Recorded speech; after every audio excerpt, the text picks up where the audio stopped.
BNP না হয়ে জামাত ইসলাম যদি ক্ষমতায় আসতো তাহলে দেশের কোনো পরিবর্তন ঘটতো কি? মনে হয় পরিবর্তনের মধ্যে এতটুকু পরিবর্তন হতো যে দুর্নীতির পরিমাণ একটু কমতো। এছাড়া অন্য কোনো ইতিবাচক কিছু হতো, বিএনপির চেয়ে ভালো কিছু তারা করতে পারতো, এটা আমার মনে হয় না।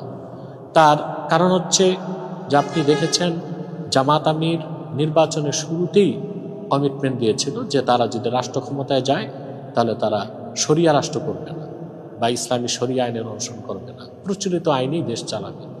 তাহলে রাজনৈতিক আদর্শের দৃষ্টিকোণ থেকে বিএনপি, আওয়ামী লীগ বা জামাতের মধ্যে পার্থক্য কোথায়?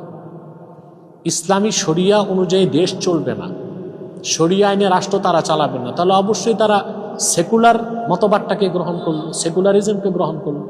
অতএব যারা সরকারে গভর্নমেন্টে আসার আগেই আদর্শের ক্ষেত্রে এত বড় ছাড় দিতে পারলো, তারা নির্বাচনে জয়ী হয়ে বাংলাদেশের রাষ্ট্র ক্ষমতায় আসলে এতটুকু তো নির্দ্বিধায় বলা যায় ইসলাম ও মুসলমানের পক্ষে কোনো কাজ তারা করতেন বলে মনে হয় না।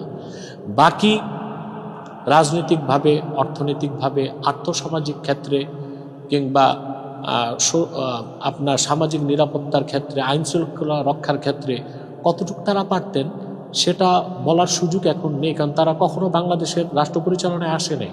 কিন্তু বিএনপি তো কয়েকবার রাষ্ট্র ক্ষমতায় এসেছে এবং রাষ্ট্র পরিচালনার অভিজ্ঞতা আছে। সেসব দৃষ্টিকোণ থেকে হয়তো বা বিএনপির চেয়ে খুব একটা ভালো করতেন বলে আমার